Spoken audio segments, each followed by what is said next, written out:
Hey everybody, welcome back to the High Performance Zone. Today I have Jessica Kriegel, and we talk about, she's the chief scientist of culture. So this is about culture. We get into what is a culture? What is the culture equation? How do you actually get people to commit to results and also care? Make sure you stick around for the discussion about Saudi Arabia. Jessica just went there working with them on Vision 2030, and you see how you can combine culture with results. With that, ready? Hit it.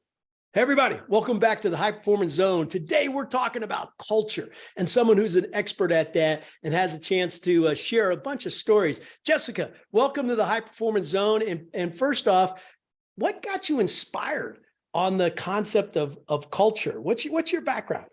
That's a great question. I spent 10 years at Oracle doing organizational design work. It was culture transformation work, essentially, and my clients were Oracle executives. So that was such a great sandbox. I got to work with really smart people on interesting projects. I was there in our transition from being an on-prem company to the cloud, and that was something that many companies have followed suit with. And so that transformation was pretty incredible to be a part of, frankly, just such a substantial change management project. And while I was at Oracle, I also was doing my doctoral degree in human resources development. I wrote my dissertation on generational dynamics in the workplace. And out of that research came my first book, Unfairly Labeled, which is all about generational stereotypes and how it's not actually a great way to make decisions or manage talent. It's really just ageism hiding in a generational label.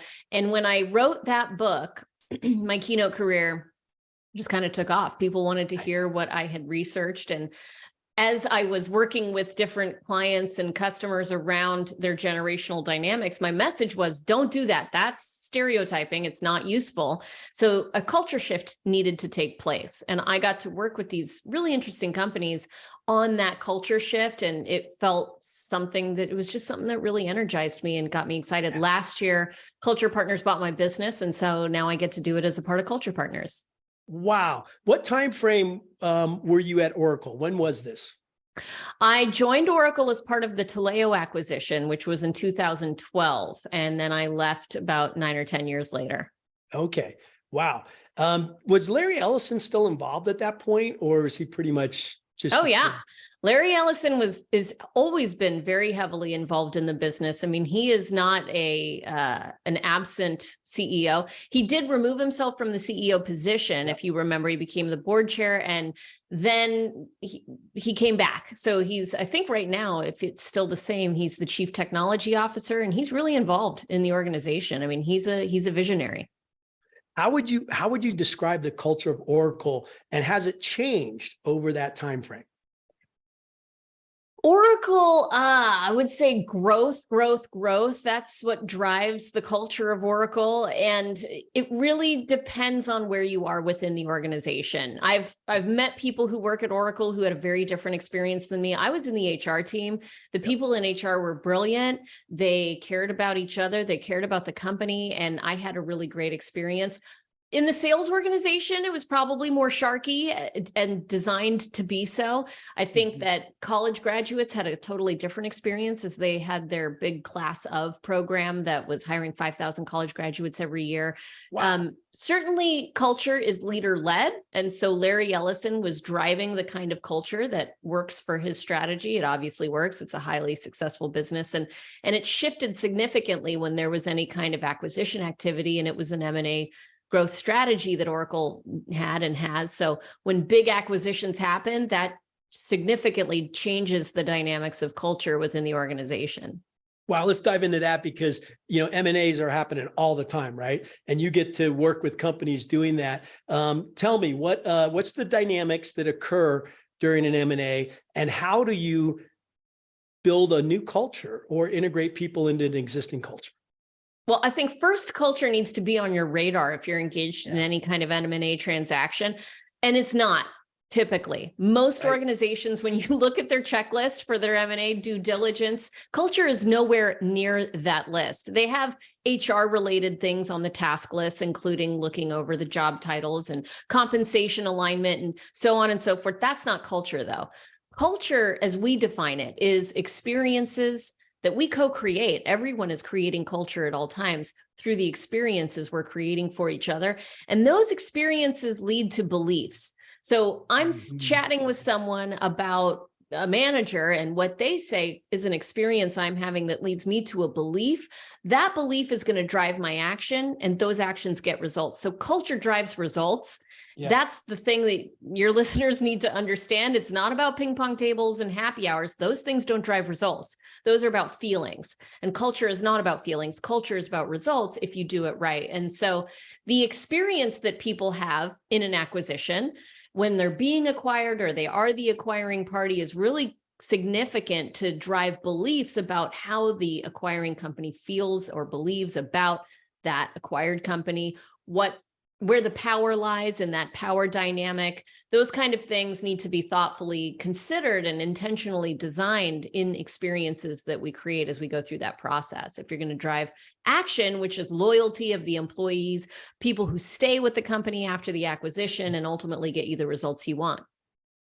Wow. I love you went to beliefs, because I think that's fundamental. You know, what do we believe? Give me a story. So we and I were talking about, hey, let's talk about some stories. Let's talk about some leaders. Give me an example of an experience that you were part of, and how did it go? You know, I think with culture, belief, as you said, is so critical. And most leaders miss that. Most leaders get stuck in what we call the action trap, where you're focused on the results you want to achieve. And if you don't get that result, then you focus on, well, what do we need to do differently? Maybe we need a new process. Maybe we need a new technology implementation, right? Maybe we need a new acquisition. These are all actions we can take, or design change. That's a go-to that most leaders try, right? But if you don't change below that action trap level at the belief level, you're not going to see sustained behavioral change. One company we worked with was a healthcare organization, and the chief nursing officer was trying to increase the rate at which next of kin information was being gathered by people on the ground. And they had a rate of maybe 42% of people coming through the doors. We were gathering their next of kin information, which was a critical problem, because when you don't have next of kin information, you can't always contact people. You also can't get health information, health history about people when they can't speak for themselves. So they tried everything to increase that rate. They tried changing the form to make it shorter. They tried translating the form into other languages. They tried trainings. They spent so much money on training sessions on how to do the form, and they moved the needle 7%, barely moved the needle at all. And then this one nurse realized the power of belief. And she said, okay, let me tell two stories. The story of one patient for whom we did not collect the next of kin information, and they had a terrible outcome because we did not know about a complication that they had in their medical history because we could not reach a family member. And another patient for whom this information saved their life. She started telling those two stories, and the rate of gathering that information shot up to the 90 percentile. I mean, everyone got it. They believed it was an important form. They understood the value, the critical nature of that form. And at the belief level, if you change that, now they're taking action because they feel it's important. They understand the meaning of it, the why. That's culture right there. Man, love that. Love that. And it's interesting that you told two stories, one where it worked, but also where it didn't work. So, you know, it makes me think about, have you noticed in culture, does fear come up? And if so, yeah, look at your eyes. I knew you would. Talk to me about fear when you deal with cultural change. I mean, fear is the enemy when it comes to a healthy workplace culture. It's the enemy in business. Right now, what you're seeing is fear overtaking most leaders' mindsets, and that is leading to widespread macroeconomic consequences. I mean, the markets, the financial markets, are a reflection of the fear or lack of fear in investors' minds and hearts, right? So when people are afraid, things crash for no reason other than potentially something bad might be coming. And so we have an ebook out right now about how to navigate your culture in a recession to win. And the research of 5,000 companies, Harvard Business Review research shows that the top 9% companies who are kicking butt after the recession 3 years later are companies who did not engage in layoffs, did not engage in fear-based quick decision-making, but rather led with equanimity, a balanced, grounded mindset. Just stay calm. Economic cycles come and go. If you stay calm, you get to the other side and your company will thrive. Making these rash decisions, these mass layoffs you're seeing in the news right now, that's a result of fear. So what's the opposite of fear? Love. Now that's a bit touchy-feely for business people sometimes, but what is love? It's coming, not romantic love, not familial love. I hate it when companies say we're like a family here. It's agape love.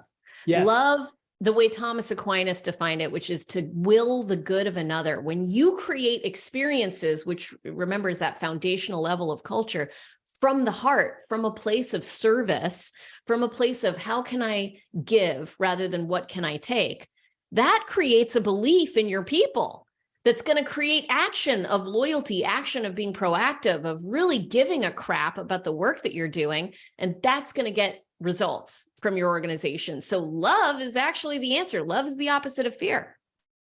I agree with you so much, 100%. And it is interesting that you do need to define the love, right? I think Latin's got 11 definitions for it, or maybe the Greeks had 11 definitions. Agape was one of them, right? And tell me again, what did Thomas Aquinas say agape love was? You said it. Yeah, Thomas Aquinas said it's to will the good of another. To will the good of another. Let's dive into that. What does that mean in a business sense, or maybe just in a personal sense? No, here's a great example. I was just giving a keynote afterwards. Someone came up to me and they said, okay, so I love what you said about love and that all sounds good, but here's my issue. I'm a middle manager level person and I want to get this other team led by another middle manager to make my priorities more important. I need their support, but they're not making my stuff important because they're worried about their stuff, which is a typical problem in the business world, right? It's we operate in silos. We're focusing on covering our own right? And trying to make sure that everyone looks good. Let's make sure that I look good and I get my goals, and their needs are going to come second. Well, he said, how do I get them to care about what I'm working on over here? And I said, well, you set up a meeting with them. And in the meeting, the agenda is, how can we help you? Nice. Not how can you help me, but just make the whole meeting about, we want to make sure that you're getting what you need from us. What can we do to create movement for you through our support? That's an experience, right? That's willing the good of another is creating an experience from a place of love that then creates a belief. Wow, they're really looking out for us. They're team players. And that's going to create an action, which may or may not be, let me return the favor, right? That may or may not be the action. You might hope that it's the action, but you can't expect it to be the action because then you'll just get resentful and you're back where you started, right? You just have to trust. Faith is another opposite of fear, right? You just have to trust that it's going to come back. It's karma. And the more you give, the more you will receive. Yeah, so beautiful on the idea of giving first, right? If you noticed that before we started this podcast, the first question I think I asked you was, hey, Jessica, how can we make this the best for you? And what was your answer? Because I think the audience needs to hear that. I said, let's have a real conversation that's interesting where we tell stories about each other and not use this to be a commercial. Exactly. No, that's so cool. And even though you piqued my interest, you got an ebook out there. So how can people get that ebook from you if they're interested? Oh, now comes the commercial plug. All right. Well, thanks for giving. It's podcast.culture.io is where a lot of our research and ebooks are, and people can go on there and download whatever it is that's of interest to them. Oh, nice. Okay. Podcast dot what? Culture.io. Yes. Beautiful. Okay. We'll go, we'll make sure it's in the show notes and everybody gets that. So let's get back to some cool stories. So that sounds great. You know, starting with, love or generosity, giving first as compared to fear. How did that go for that guy? Do you know that advice you gave him? No, I never got to follow up with him, but Yeah.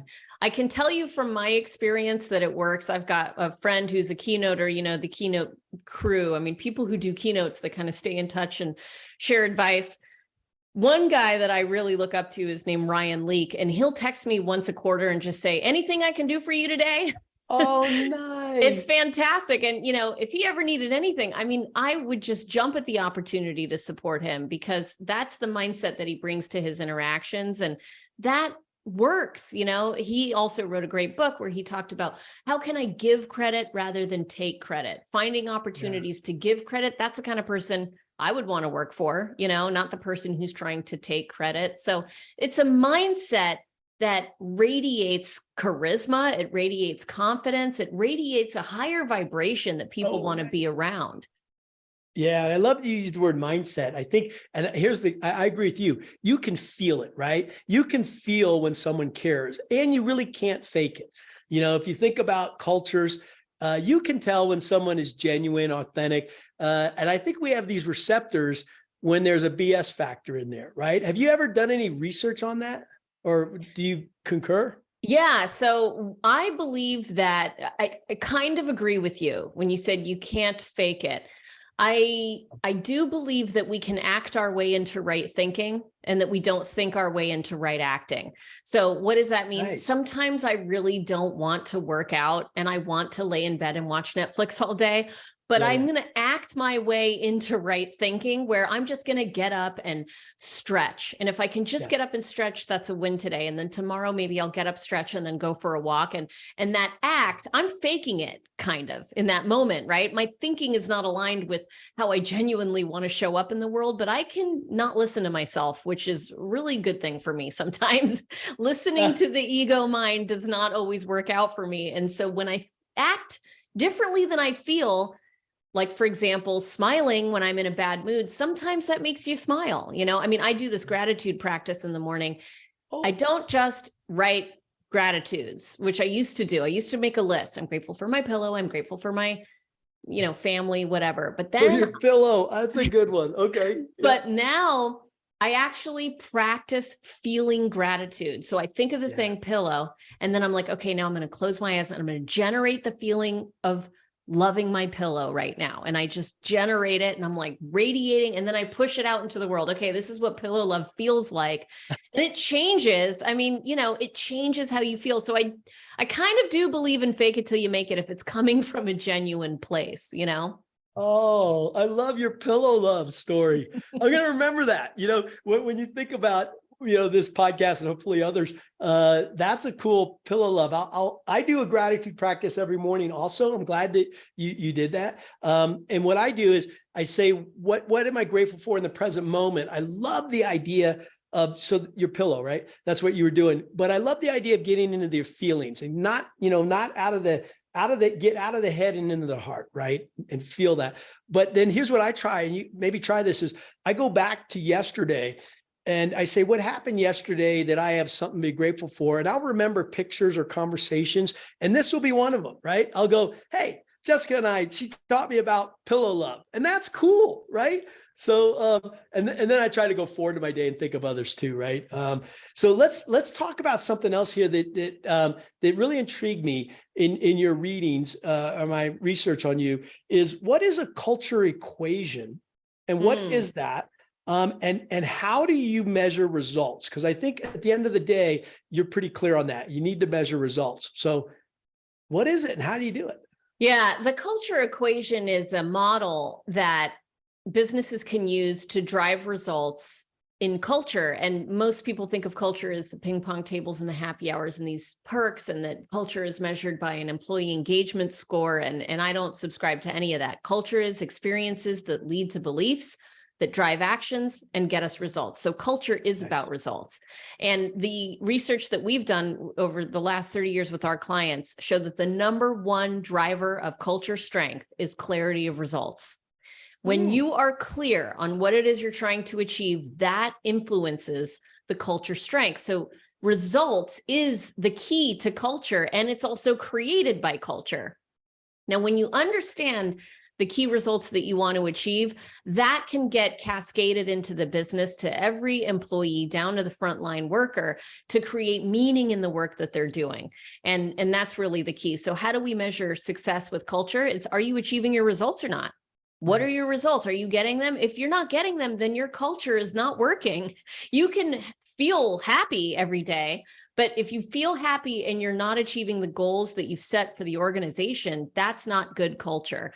You need to have not only success in your goals, but also employee fulfillment and organizational fulfillment. That's what we measure is fulfillment, because engagement is the extent to which someone's focused on the task at hand. It leads to burnout. It's all about hustle culture. And I don't subscribe to that, because that leads to people leaving the workforce over the long term, which happened to COVID, the Great Resignation. It's still happening. Both men and women are leaving the workforce in droves right now. People can't explain it. It's because it doesn't have meaning anymore. It just feels like a life suck, right?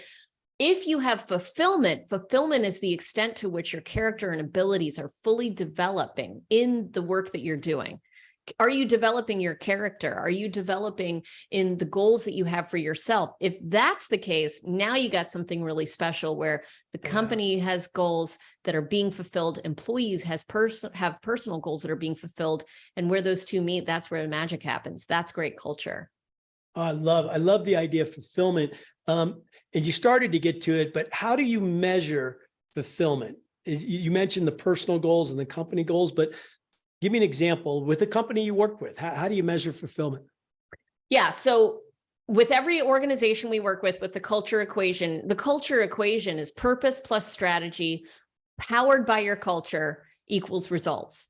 So we have to identify clearly the purpose that you're working towards, and that cannot be financial. It has to be the why. Our purpose is to unleash the power of culture, to inspire people and businesses to reach your full potential. I'm going to ask you in a minute what your purpose is, so get ready. And then once you have your strategy is driven by these key results. So you need to come up with 3, and they need to be meaningful, they need to be measurable, and they need to be memorable. So people know what they are, they know how to know if you've gotten there, and they're going to remember them, right? And once you've got your purpose and your key results, then you amplify that by culture, which is measured by employee fulfillment. You can do that in pulse surveys. I don't recommend the annual engagement survey where once every October, we're going to ask you how you're feeling in a 76 question survey that you're either going to be in the mood to fill out or not. And that's going to greatly sway the results. Some organizations are using tools to check people via text every week on Friday. How you feeling? What you doing? We have a more frequent survey that goes out that's 3 questions. So we check in with people more frequently, and we ask them specifically about their goals. My boss, when I meet with him every quarter to talk about my career development and my goals, we talk about my departmental goals, and we talk about my personal goals. We talk about, am I going to dance class as often as I would like to? Have I learned how to play the piano yet? These are things that he's interested in me having space to do, and that makes me feel fulfilled. Wow. No, I love the check-ins. What are the 3 questions? What have you found you want to ask? The 3 questions around employee fulfillment. Yeah, you said you check in more than once a week, and you ask 3 questions. What are those? Yeah, so the one is a quantitative metric about rating how things are going in the role. The second is, are you feeling fulfilled in the work that you're doing? And then the third is actually asking about purpose fit. So culture, I'm a culture expert. I hate the idea of culture fit, because culture fit is just, do I want to go get a beer with this person? Do they fit in here? And that is really a dynamic that can become toxic quickly and exclusive. Purpose fit is, your purpose, is it aligned to the organization's purpose? Can you find the fit there to where you and the organization have the same or a similar aligned purpose? If you've got that, you're going to have someone who really cares about the work that you're doing. So what is your purpose? Yeah, no, I love it. So I always start with my personal purpose, and I use the I am statement. I say, I am an angel. And the reason I picked the word angel is because I was doing some research on angels, excuse me, and it says that an angel has 5 qualities. An angel is a messenger, an angel gives guidance, an angel protects, an angel is a warrior, and above all else, an angel serves others. And when I read that, and I'm not saying those are the only 5, I said, man, I'm in. Okay. That's a word that resonates with me. And it just so happens to be, I was an ex-Blue Angel, but that's not why I picked that. And then, the why is to inspire 1 billion people to live and give life in all its fullness. So that's my statement. How That's about great. yours? What is your personal one? My personal purpose is to serve God and others. And the organization's purpose I mentioned is to unleash the power of culture to inspire people and businesses to reach their full potential. But the way we're going to measure that is if we've impacted 5 million lives in 2025. So that's the goal. We need to evangelize, speaking of angels, in order to get there. And, if more people feel fulfilled in the work that they're doing and have purpose in their lives, I will have served in some small way that feels fulfilling to me. Nice. So I love that you had the quantitative at the end, 5 million people in 2025. Yeah. Is that what you said? Yeah. So see, you're living your model, right? You've got the quant that's also in there and the feeling statement. What does that do to your heart when you say that? What do you feel personally? Well, I've worked for organizations whose goals were financial in nature. Their big vision was to be the number one this, or to beat the competition in that, and it didn't feel personal enough, and we are impacting lives in a positive way through the power of culture. I mean, people spend most of their time at work. I remember when I was a kid, my dad ran a business. He had probably 20 employees. It was a printing press company, like graphic art design and then printing. And sometimes he would stay at the office overnight when he had a deadline. He wasn't very organized, and he would have these like last minute runs at getting the job done for the client, and I just remember thinking how lucky those people were that worked with my dad, that they got to be with him for so much time on those moments, And the reality is we spend a lot of time at work. I mean, my daughter's upstairs right now. I could be up there, but I'm not. I'm down here. I need to be fulfilled in both places. I need to feel like there's meaning in being down here. Otherwise, why wouldn't I be with my daughter right now? Because there's a larger purpose than just what I want to do, and I think that's important for everyone. Wow. I love that purpose higher than self and being able to connect the work side. How do you balance being a mom and the work, right? Because I'm sure they're both really meaningful to you, right? So how do you balance that? With a lot of help and flexibility from the organization that I work for, and understanding from colleagues who are also parents. And I've got the greatest CEO in the world. I mean, the books that are written about great leaders, he's one of those. There are leaders that you follow because they have these incredible visions, and then there's leaders that you follow even without a vision because they're so great, and he's both. And so I get to work for someone who, I remember one time I had a vendor that went south, and I had to renegotiate something. It was, irrelevant, but it was some kind of financial impact to the business that was negative. And I called him and I said, I've got bad news. And he said, oh no, what's going on? And I said, well, that vendor's not working out, and I think they're going to charge us $2,000 for whatever. And he said, oh, Jessica, that's not bad news. I thought your daughter was sick. Right. And that's the perspective that great leaders who lead with love have. It leads me to the belief that he cares about me. He trusts me. He knows that I'm doing my best. It makes me want to work harder. It makes me want to work, with more passion and enthusiasm. And that's good culture. I mean, you got a lot of CEOs out there today who are saying people don't want to work anymore. Like, why don't people give a rip anymore? And good culture is when people give a rip, and culture is leader led. So what leaders want and what employees want is actually the same. They want meaning, and they want to give a rip about the work that they're doing. Wow. How'd you meet your leader? How did you guys meet?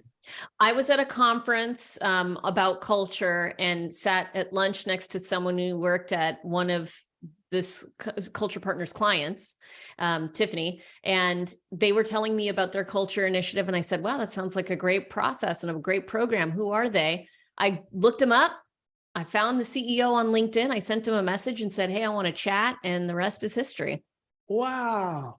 What What were some of the lessons you learned? Because that's a great story of taking initiative, right? But also trust in your heart, I think. What did you learn in that process that others can learn from? Because I love the idea. You said, wait a minute, this sounds right. What did you learn in the process? I mean, the very first experience I had with his name is Joe Terry. He's Joe Terry. and he's really passionate about human potential. That's been his passion his entire life. He's a former Seattle Seahawk. He played in the NFL for a short while, and he's been a CEO at a bunch of different organizations. And he's passionate about human potential. And the very first interaction I had with him when I knew something was really special was in our negotiation. We were talking about the price of the company and how much we were going to do this deal for, right? And he came in at, let's call it $5, right? And then I said, well, actually, I want somewhere between $10 and $11. And he said, okay, 11, because I want you to know how much I want you here. He could have given me 10. And I would have taken it. I said 10 or 11. And he went to the top end of my counter proposal because he wanted me to have a belief that he's all in on me so that I would then take an action of being all in on him. And it totally worked because I'm all in on Culture Partners and our CEO, Joe Terry. I mean, that's the kind of guy he is. And he does that 1,000 different ways. I mean, I'll give you another example. We just recently signed an agreement with a big tech company for an alliance, a strategic alliance. And he set a goal for the partnership to be a revenue goal. And he said, I don't care if we make the revenue or they make the revenue. If anyone makes the revenue, our goal is achieved, because the purpose of this partnership is to create opportunity. And it doesn't have to be mine. It can be all theirs. And if that happens, we're winning because we're in a partnership now.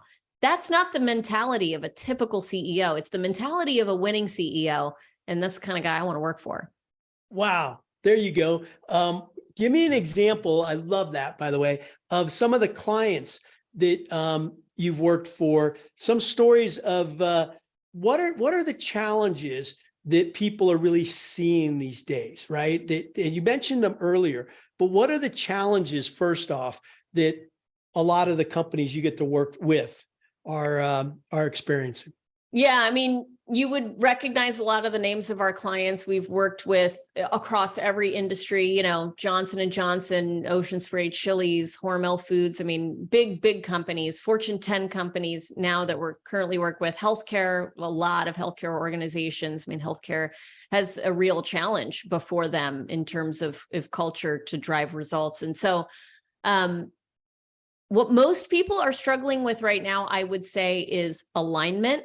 I mean, you can get leadership alignment pretty easily. You get a close-knit group of people that get together at your board meeting at Napa and everyone gets aligned. But then it's how do we cascade that alignment and align the whole rest of the organization, those frontline leaders, and activate culture at every level.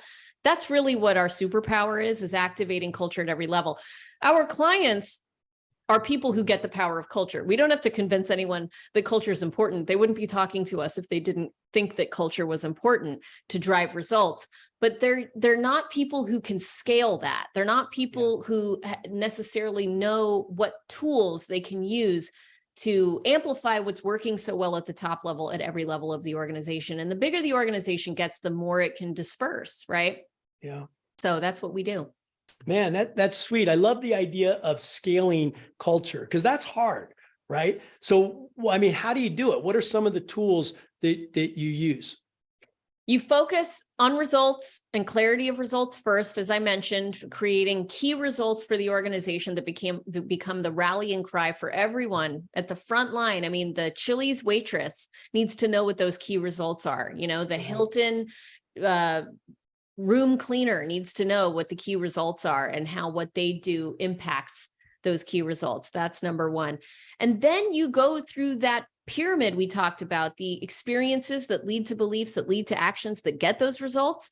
You create intentional experiences through a series of culture management tools, and that can include the feedback that we give each other, the way that we recognize employees for living the beliefs we want them to live or not, right? The feedback can be sometimes constructive in nature and what that will do to impact our key results. It's also about storytelling. The story I told earlier about the nurse who told those two stories. That's an Yeah. experience that leads to a belief. So it's empowering people with tools to create intentional experiences that will drive the results you want. Yeah. Wow. I love that. Do you have any other stories like that, nurses? Because that was so powerful. I mean, I learned through stories myself. Any other? Yeah, I just went to Saudi Arabia. Oh, And great. yeah, it was great. We're working with a client over there that is really, I mean, Saudi Arabia is doing something pretty incredible right now with Vision 2030. And this is about the modernization of Saudi Arabia as a country generally. It's about economic diversity and not just being an oil giant, but also having a diverse business portfolio. And it's also about equity for women and overcoming some of the historical beliefs that have existed there and a whole host of other things. And we got to be a part of that transformation for one organization that is doing their part in contributing to that Vision 2030. And we were talking to them about, you know, there's the way that things have been done, the core beliefs that exist. And then we call that C1. It's like culture 1. And then there's C2, which is where you're going. That's Vision 2030. And they have really great clarity of results. I mean, they have very clearly identified where they want to be and when they want to be there by. And so now it's a matter of shifting from C1 beliefs to C2 beliefs. And what are the stories of how we go about doing that? What intentional experiences can we create to do that? Well, one of the things they did to create an intentional experience was this particular organization brought over a female keynote speaker to lead the session with a group of leaders who were mostly male, right? And that was an experience that was creating a belief. We mean what we say about gender equity.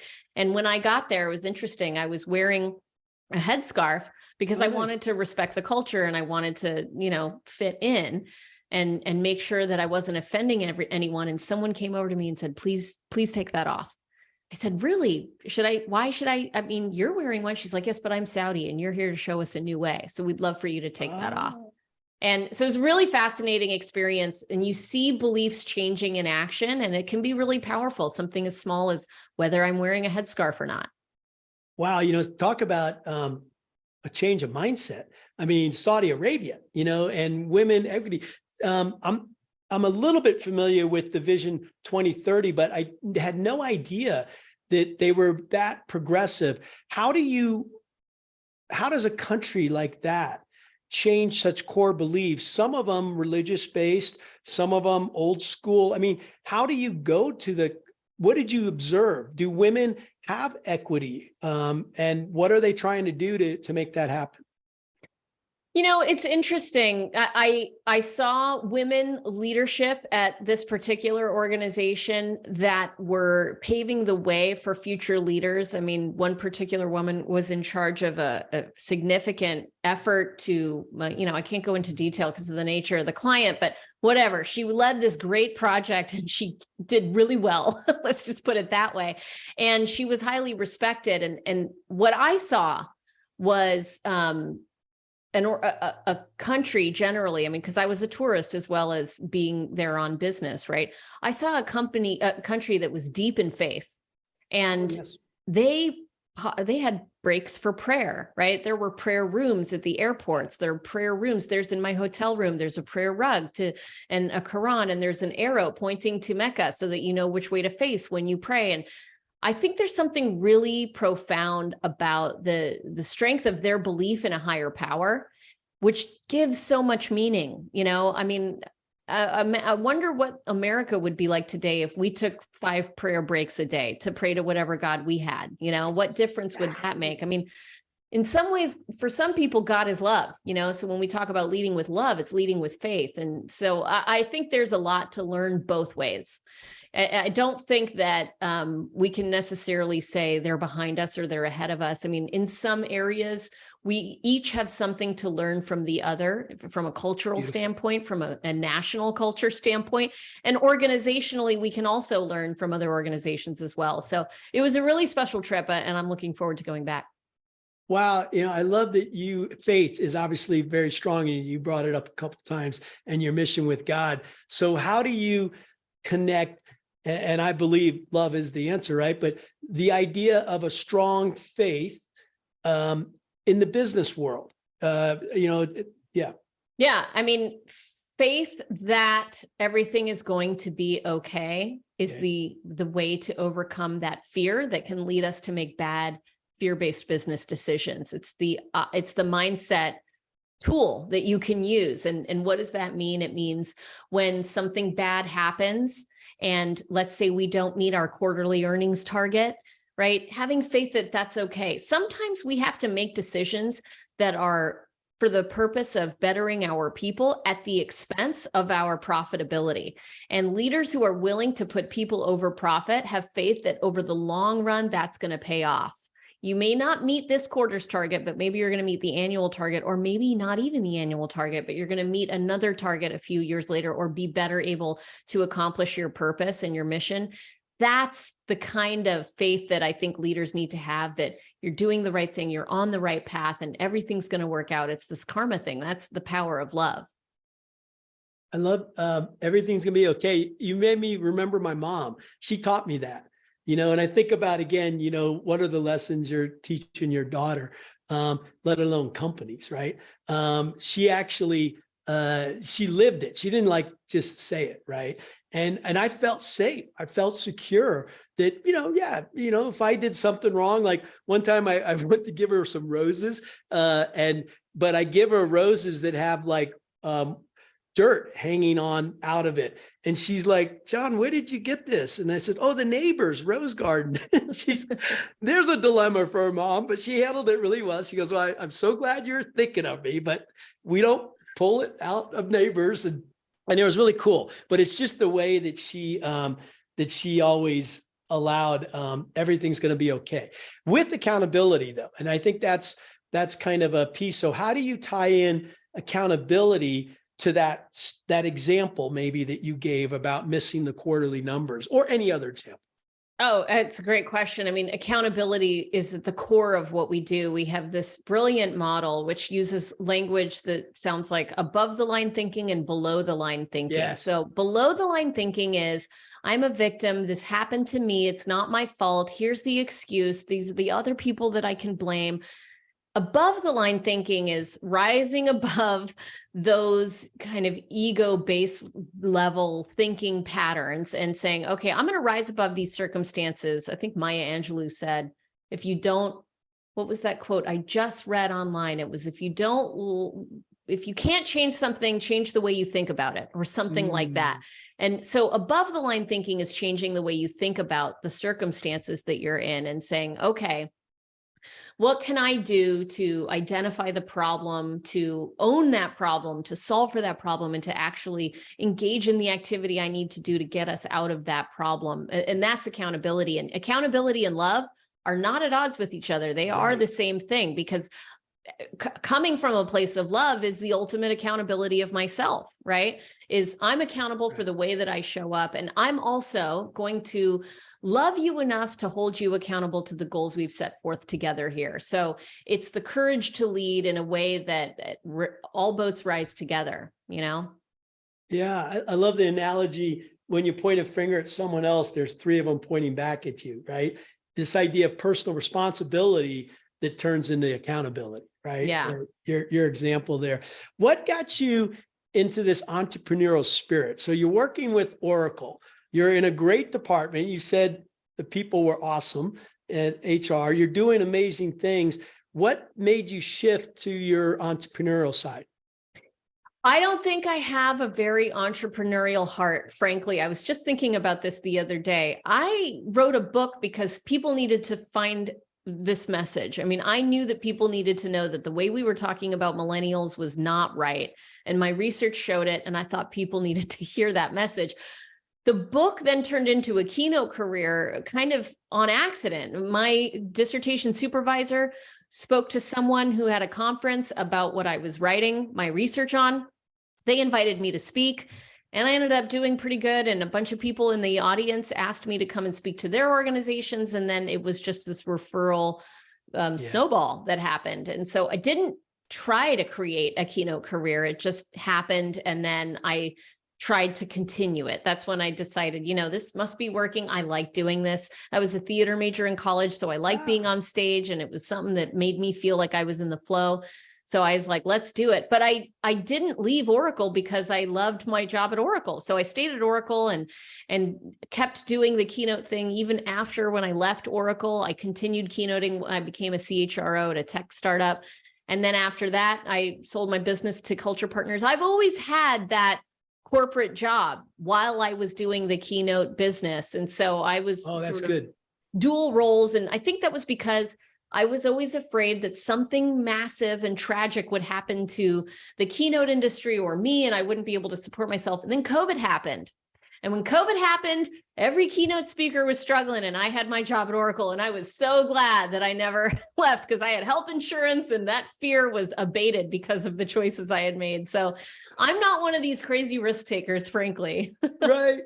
No, I love it. I love it. It's what's the best, one of the best advice somebody gave was, it was about a band, and you're creative and you're playing it at the nightclubs. And then somebody said, don't give up your day job, yet. Right. And I love what you did. You had a backup on that. So then the keynote business is what you really grew. Did you ever grow it into a training business? I would do workshops as part of, people would invite me to do a keynote, and it would expand to a 1 or 2 day workshop. And mostly it was consulting. So people would see me do a keynote, and then they'd want me to do a longer term engagement with them around culture transformation. And that's really what it was when I got involved with Culture Partners. So do you have the entrepreneurial spirit? Are you one of those risk takers? Well, my background would say absolutely. I don't know if you know my background at all, but was a carrier aviation pilot, flew jets off aircraft carriers, and then flew with the Blue Angels. Do you even know who the Blue Angels are? Yeah. Okay.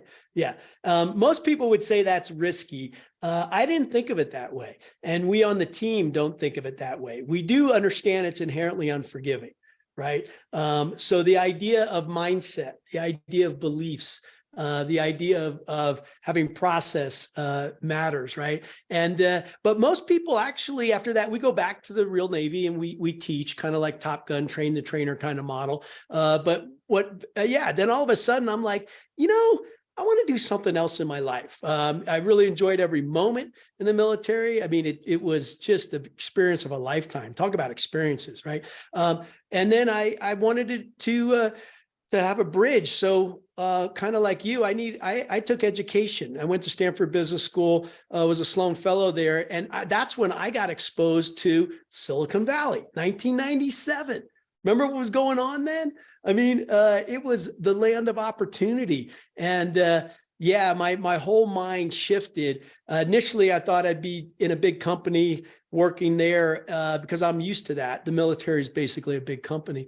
And then I got exposed to this word called entrepreneur.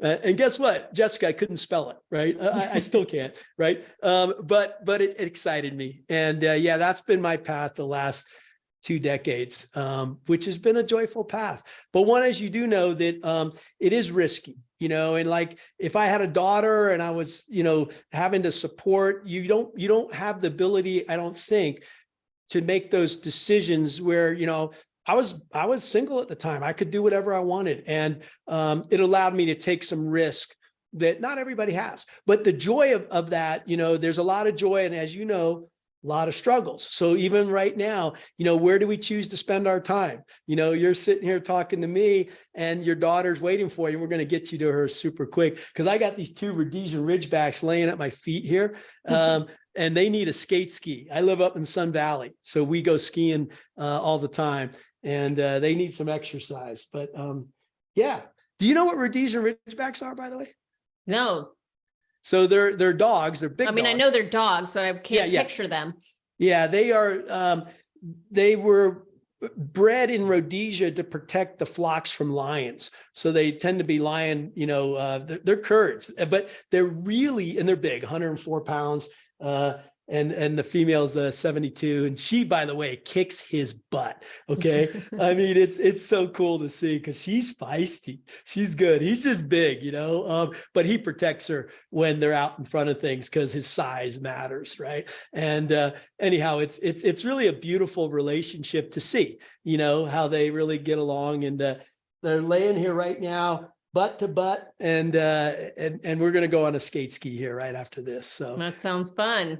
yeah. Hey, let's wrap up with just a couple of things. First off, I've learned so much, and I thank you for and I'm sure everyone who's listening to this really has learned a lot about culture.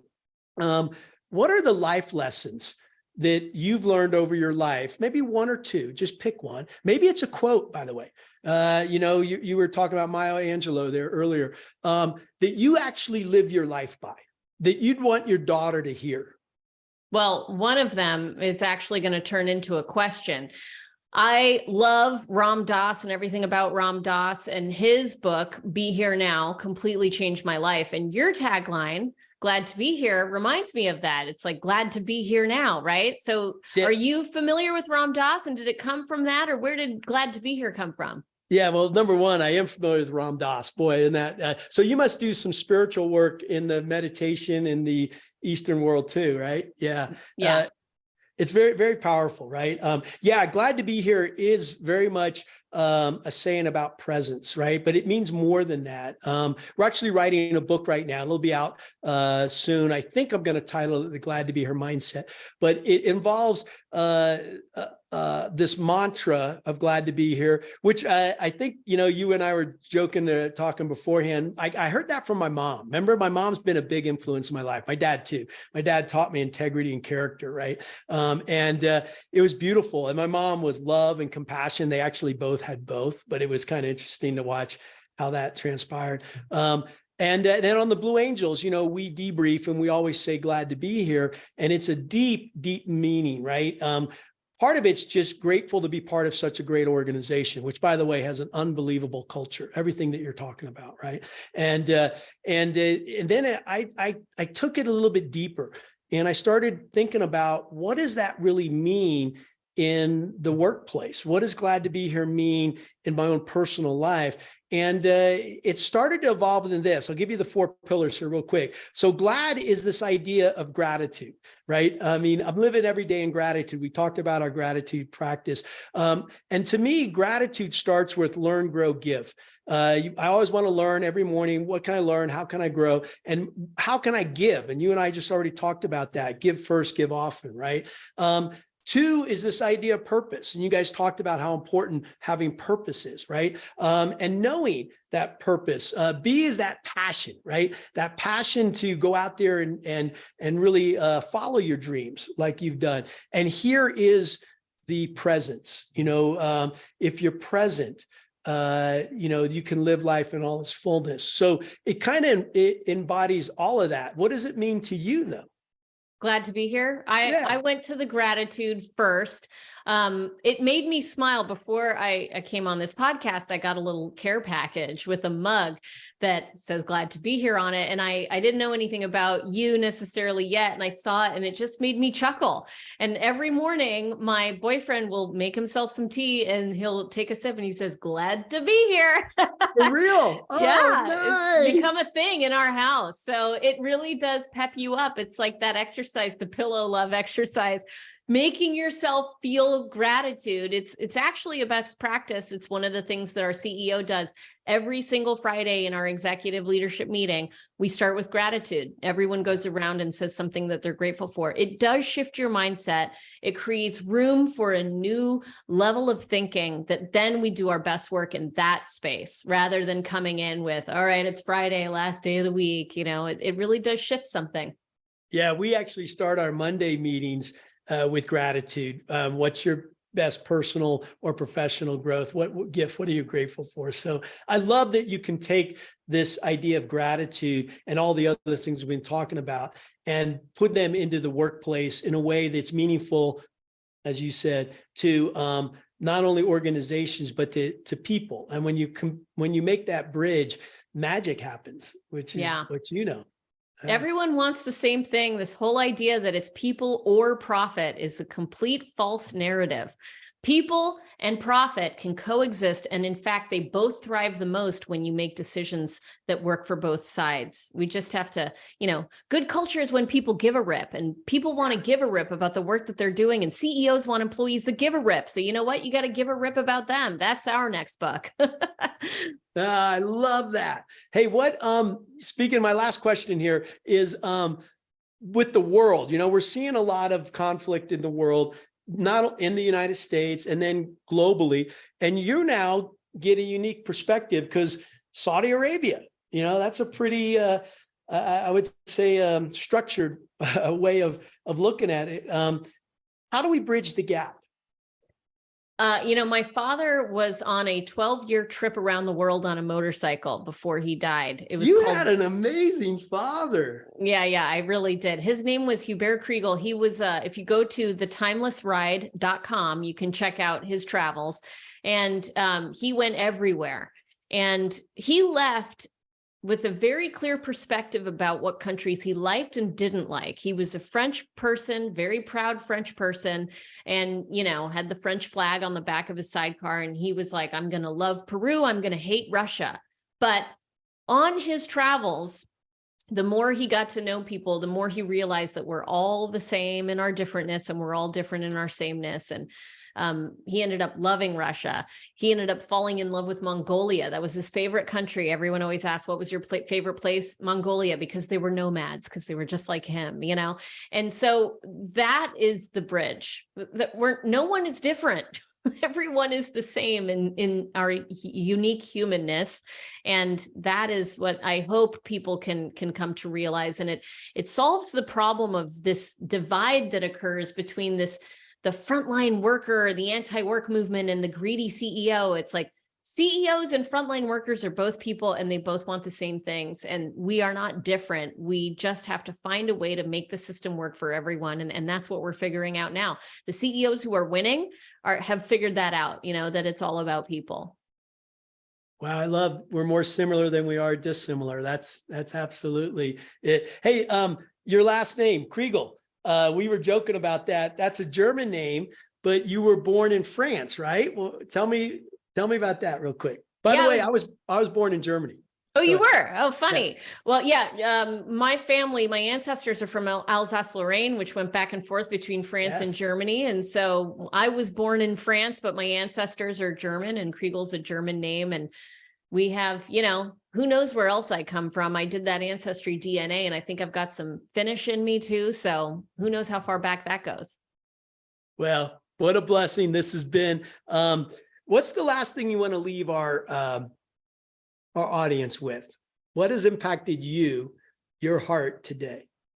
Meditation is the number one thing that has impacted my heart and the way that I show up in the world. I would say that if you're not meditating, read about it, get into it, give it a shot, do it for 30 seconds. It helps me with my autoimmune response, with my nervous system, with motivation, with, so much.